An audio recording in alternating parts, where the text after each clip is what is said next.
Hello student, तो स्वागत है आपका स्टडी में यूट्यूब चैनल में। और आपको बीएससी फर्स्ट सेमेस्टर का जो चैप्टर चल रहा है, यूनिट फर्स्ट जो आपकी चल रही है, आणविक ध्रुवता तथा ध्रुव रासायनिक बल, इसमें मैंने आपको लेक्चर 1 कराई, जिसकी लिंक आपको डिस्क्रिप्शन में मिलने वाली है, तो जाके आप चेकआउट उसको कर लीजिए पहले। ठीक है, तो आज हम इसकी स्टार्टिंग कर रहे हैं, आपको पूरा सिलेबस कराएंगे हम। इससे पहले चैनल को सब्सक्राइब, वीडियो जरूर शेयर कर दीजिए, क्योंकि ऐसी इंपोर्टेंट चैप्टर्स आपको प्लेलिस्ट मिलेगी, आपको प्लेलिस्ट में जाके आप चेकआउट कर सकते हैं फुल बीएससी सेमेस्टर का। ठीक है, तो आज हम बताने वाले कंडीशंस ऑफ रेजोनेंस। देखिए, रेजोनेंस के बारे में मैंने आपको लेक्चर 1 में क्लियर करा दिया था, तो आज हम इसकी लाइंस पढ़ेंगे। कंडीशंस ऑफ रेजोनेंस, रेजोनेंस की जो कंडीशंस है वो क्या क्या होती है। तो पहली कंडीशन है, सभी रेजोनेंसिंग स्ट्रक्चर में परमाणुओं की स्थिति समान होनी चाहिए तथा इलेक्ट्रॉन्स की स्थिति में भिन्नता होनी चाहिए। इसका मतलब है कि सभी जितने स्ट्रक्चर आपके रेजोनेंसिंग स्ट्रक्चर होते हैं, उन्हें परमाणुओं की स्थिति समान होनी चाहिए और तथा इलेक्ट्रॉन्स की स्थिति में भिन्नता होनी चाहिए। तो इलेक्ट्रॉन्स की मान लो स्थिति, जैसे मान लो आपका व्यंजन कब बनाते हैं, ठीक है, तब की एक ये भिन्नता मानी जाती है किससे बनाना। और दूसरी में अगर मैं अनुवाद कर रहा हूँ और मैंने सेकंड पॉइंट आपका ये बना दिया, पॉइंट मैंने यहाँ पे लगा दी, तो मैं क्या क्या इलेक्ट्रॉन्स की स्थिति में भिन्नता प्राप्त कर दी, तो यहाँ पे आप कह सकते हैं यहाँ पे रेजोनेंस आपका हो रहा है। ओके, नेक्स्ट है थर्ड आपका, सभी रेजोनेंसिंग स्ट्रक्चर्स में पेयर्ड एंड अनपेयर्ड इलेक्ट्रॉन्स की संख्या सेम होती है। तो जितने भी रेजोनेंस स्ट्रक्चर आपके होते हैं, अनुनाद संरचनाएं होती हैं, उनमें आपके पेयर्ड एंड अनपेयर्ड इलेक्ट्रॉन्स की जो संख्या होती है वो आपकी सेम होती है। डन। थर्ड है कि सभी रेजोनेंसिंग स्ट्रक्चर लगभग समान ऊर्जा की होनी चाहिए। तो जो ऊर्जा है आपकी एनर्जी, रेजोनेंसिंग एनर्जी, जो को आपको अगला टॉपिक वही है, तो रेजोनेंसिंग एनर्जी स्ट्रक्चर लगभग समान ऊर्जा की होनी चाहिए। ठीक है। फोर्थ है, कंपाउंड में पाई बॉन्ड का अल्टरनेट सीक्वेंस होना चाहिए। तो देखो, sigma pi bond, sigma and pi bond, इसके बारे में आपने ट्वेल्थ में सब में पढ़ा होगा और बीएससी में पढ़ा है। देखो, मान लो अगर कहीं भी सी डबल बॉन्ड सी दे रखा है, तो इसमें आपका एक सिग्मा होगा और आपका एक पाई बॉन्ड होता है। अगर आपको कहीं भी दे रखा है सी ट्रिपल बॉन्ड सी, तो इसमें आपके दो सिग्मा होंगे। याद रखिए, सिग्मा की संख्या ज़्यादा होती है, पाई बॉन्ड की सिंगल होती है। ठीक है, तो सिग्मा आपके कितने हो गए, दो गए। तो वही आपको अगर सिंगल बॉन्ड दे रखा, डबल बॉन्ड दे रखा है, तो उसमें एक सिग्मा एक पाई होगा, और ट्रिपल बॉन्ड दे रखा है उसमें तो दो सिग्मा एक पाई होगा। ओके, तो वही चीज़ हमारी का कंपाउंड में पाई बॉन्ड का अल्टरनेट सीक्वेंस होना चाहिए।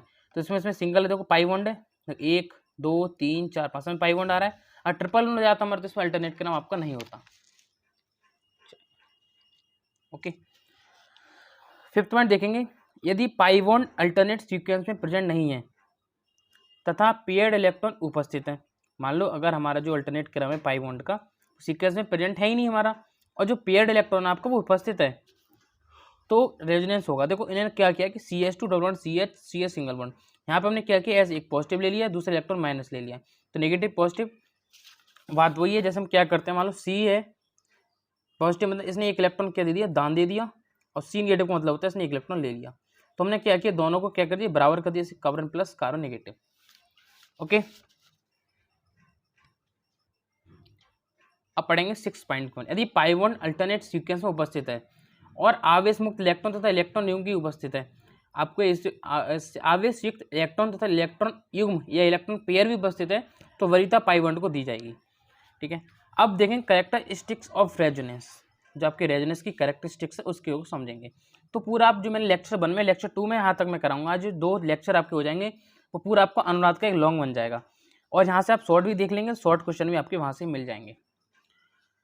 ठीक है, तो कैरेक्टरिस्टिक ऑफ रेजोनेंस, तो रेजोनेंस के कारण एटम की रियल स्ट्रक्चर में बॉन्ड लेंथ रेजोनेंसिंग स्ट्रक्चर से भिन्न होती है। तो जब हम रेजोनेंस कराते हैं, अनुनाद कराते हैं किसी भी एटम का, तो उसकी जो रियल स्ट्रक्चर होती है, उसकी जो रेजोनेंस स्ट्रक्चर होती है, दोनों में क्या होती है, भिन्नता होती है। तो पहला पॉइंट आपको इस टाइप से याद रखेंगे, दोनों में क्या पाई जाती है, भिन्नता पाई जाती है। सेकंड पॉइंट से, रेजोनेंस के कारण कंपाउंड की डाइपोल मूवमेंट, द्विध्रुव आघूर्ण जो हमारा होता है, मी बराबर Q इंटू एल, आपने कई जगह P भी लिखा होगा, P बराबर का मान म्यू बराबर Q इंटू एल का मान सभी अनुनादिक संरचनाओं की तुलना में भिन्न होता है। तो उसका जो डाइपोल मूवमेंट है क्या है, वो भी आपका चेंज होता है। थर्ड पॉइंट लिखेंगे, जिस कंपाउंड की जितनी अधिक अनुनादिक संरचनाएं होती हैं, वह यौगिक उतना ही अधिक स्थायी होता है। तो जिसकी जितनी रेजोनेंस आपकी स्ट्रक्चर्स प्राप्त होंगे, वह यौगिक उतना ही अधिक स्थायी होता है। तो ये पॉइंट आपको 3 ही पॉइंट इसमें लिखने हैं। कैरेक्टरिस्टिक्स ऑफ रेजोनेंस, आपका शॉर्ट क्वेश्चन भी इस टाइप से पूछा जा सकता है। ओके, अब आपका पॉइंट आता है रेजोनेंस एनर्जी, या आप जो अनुनादिक आप इसको बोलते हैं अनुनाद ऊर्जा भी आप उसको बोल सकते हैं। तो रेजोनेंस एनर्जी आपकी शॉर्ट क्वेश्चन पूछा थी बेसिकली। अगर अनुनाद का फुल क्वेश्चन आता है तो आप वो फुल लिख के आइए। तो रेजोनेंस हाइब्रिड में जब रेजोनेंस अनुनाद आपका होता है, हाइब्रिड संकरण कराते हैं, अनुनाद संकरण में रेजोनेंसिंग स्ट्रक्चर की तुलना में इलेक्ट्रॉन्स अधिक विस्तीर्ण के डायगोनल लोकलाइज्ड होते हैं, जिसके कारण रेजोनेंस हाइब्रिड किसी रेजोनेंसिंग स्ट्रक्चर्स की तुलना में अधिक स्थायी होता है। तो इसका मतलब क्या होता है? बेसिकली हमारा मतलब क्या है? किसी भी प्रोडक्ट को, किसी भी एटम को अधिक से अधिक स्थायी बनाना। क्या बनाना? स्थायी बनाना। जैसे हमारा जो गैसेस होती हैं, कौन सी गैसेस? नोबल गैसेस, जैसे हीलियम है, नियोन है, आपका आर्गन है, वो क्या होती है? सब स्ट्रक्चर की तुलना में अधिक स्थायी होती है, क्योंकि उनके जो लास्ट एटम होता है उस समय क्या इलेक्ट्रॉन्स पेयर को बाहर नहीं निकाल सकते। ठीक है, नहीं हम उसको हम क्या करते हैं? अपलोड करते हैं। वो अपने आप में संपूर्ण है।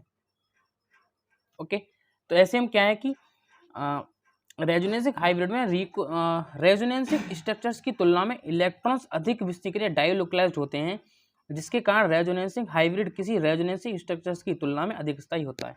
तो रेजोनेंसिंग स्ट्रक्चर्स की तुलना में अधिक स्थायी होता है कौन सा? रेजोनेंसिंग हाइब्रिड। तो इस पॉइंट को वैसे याद रखेंगे टिक लगा के कि रेजोनेंसिंग हाइब्रिड किसी रेजोनेंसिंग स्ट्रक्चर की तुलना में अधिक स्थायी होता है।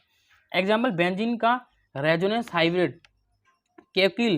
देखो ये स्ट्रक्चर होती है बेंजीन की, जो कि मैंने लेक्चर 1 में समझाई थी। अगर आपने लेक्चर 1 देखा है तो उसमें आपको देखी होगी। तो बेंजीन का रेजोनेंसिंग हाइब्रिड या केकिल की दोनों रेजोनेंस स्ट्रक्चर, मैंने आपको 2 स्ट्रक्चर्स में बताए थे, दोनों स्ट्रक्चर्स की तुलना में अधिक स्थायी होता है, अतः 36 किलो कैलोरी उच्च होता है। अतः रेजोनेंस हाइब्रिड और अधिक स्थायी रेजोनेंसिंग स्ट्रक्चर के बीच ऊर्जा के अंतर को रेजोनेंसिंग एनर्जी कहते हैं। तो ये आपकी क्या है? डेफिनेशन है। अगर आपको पूछा जा रहा है, डेफिनेशन पूछा जा रहा है शॉर्ट क्वेश्चन में, तो ऐसे लिख सकते हैं कि रेजोनेंस हाइब्रिड और अधिक स्थायी रेजोनेंसिंग स्ट्रक्चर।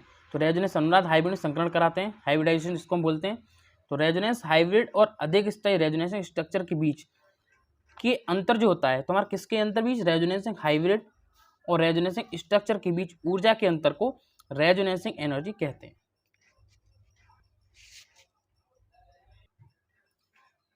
इस प्रकार बेंजीन अन्य रेजोनेंसिंग स्ट्रक्चर जो आपके अनुनादिक संरचना है की तुलना में अधिक स्तर रखता है, जिसे निम्न प्रकार प्रदर्शित किया जा सकता है। तो हम जो बेंजीन की रेजोनेंसिंग स्ट्रक्चर्स है उसको शो करने वाले हैं। तो देखो मैंने क्या किया है, देखो आपने हाइब्रिडाइजेशन हमने क्या है, जो रेजोनेंस हाइब्रिडेशन है आपका, जिसको बोलते हैं डेवर्स बेंजीन। तो इस टाइप के स्ट्रक्चर्स आपको शो करने हैं इसमें, तो उसको हम क्या बोलेंगे? डेवर्स बेंजीन। ये आपके स्ट्रक्चर्स आपको याद रखने हैं। हम नॉर्मल अनुनादिक संरचना बनाते हैं, जैसे मैंने क्या किया कि बॉन्डिंग को चेंज करके सिर्फ बॉन्डिंग पेयर को चेंज कर दिया, तो हमारा क्या हो गया? केक्युल स्ट्रक्चर हो गया। और ये आपका नॉर्मल होता है, चाहे तो उसको बॉन्डिंग कर सकते हैं, तो भी आपका एक्चुअल स्ट्रक्चर होगा किसका? बेंजीन का। संरचना की कुल ऊर्जा और कितनी होती है? 36 किलो कैलोरी, जो कि मैंने आपको बताया था कि अगर हम प्रायोगिक निकालते हैं और एक फिजिकली निकालते हैं, फिजिकली और आपको एक केमिकल कैसे निकल कर आ रहा है, तो उन दोनों स्ट्रक्चर की एनर्जी मैंने आपको लेक्चर 1 में समझाई थी। तो ये आपकी बेंजीन की है अनुनाद ऊर्जा है। तो अनुनाद ऊर्जा जो आपके कभी कभी के न्यूमेरिकल्स पूछे जाते हैं, वो आपको नेक्स्ट वीडियो में कराने वाला हूँ मैं, जो आगे आगे चैप्टर्स बनेंगे। तो बेंजीन की अनुनाद ऊर्जा का फॉर्मूला होता है अनुनाद ऊर्जा बराबर वास्तविक बंध माइनस अनुनादिक संरचना पर आधारित गणना की ऊर्जा। याद रखिए, आपका पास वास्तविक बंध माइनस अनुनादिक संरचना पर आधारित गणना की गई ऊर्जा। ये आप दूसरा फॉर्मूला लिख सकते हैं, अनुनाद ऊर्जा बराबर प्रयोगों द्वारा निकाली गई ऊर्जा माइनस सैद्धांतिक ऊर्जा, जो आपकी बेसिक मेन ऊर्जा जो आपकी होती है। तो अनुनाद ऊर्जा की मात्रा जितनी अधिक होती है, कंपाउंड का स्तर बढ़ जाता है। तो जितना रेजोनेंस एनर्जी आपकी ज़्यादा अधिक होगी, तो कंपाउंड का स्तर उतना ही क्या होता है? बढ़ जाता है। अर्थात रेजोनेंस एनर्जी जिसको हम डेल्टा ई लिखते हैं, वो यौगिक की स्तर क्या होती है? प्रोपोजल होती है, समानुपाती होती है। तो इसमें एक टॉपिक और आपको अनुनाद के अनुप्रयोग हल्का सा है। अनुनाद का आपका बेसिक कंप्लीट हो चुका है, पूरा अनुनाद हमने कंप्लीट करा दिया लेक्चर 2 में। यौगिक का स्थायित्व, यौगिक की संरचना, असामान्य बंध की लंबाई, यौगिकों का अम्लीय गुण और द्विध्रुव आघूर्ण, तो इनमें अनुनाद के क्या अनुप्रयोग आ जाते हैं? रेजोनेंस के अनुप्रयोग आ जाते हैं। तो लेक्चर 3 की लिंक आपको डिस्क्रिप्शन में मिलेगी, और जैसे अपलोड कर रहे हैं वीडियोस अपलोड करते रहेंगे, सबसे अच्छे नोट्स मैं आपको बनवा रहा हूँ। और आपके रिक्वेस्ट है चैनल को प्लीज़ सब्सक्राइब, लाइक और कमेंट आप कर दीजिए। Thanks for watching this video and Study Mill पर बने रहिए। चैनल को प्लीज़ सब्सक्राइब कर दीजिए।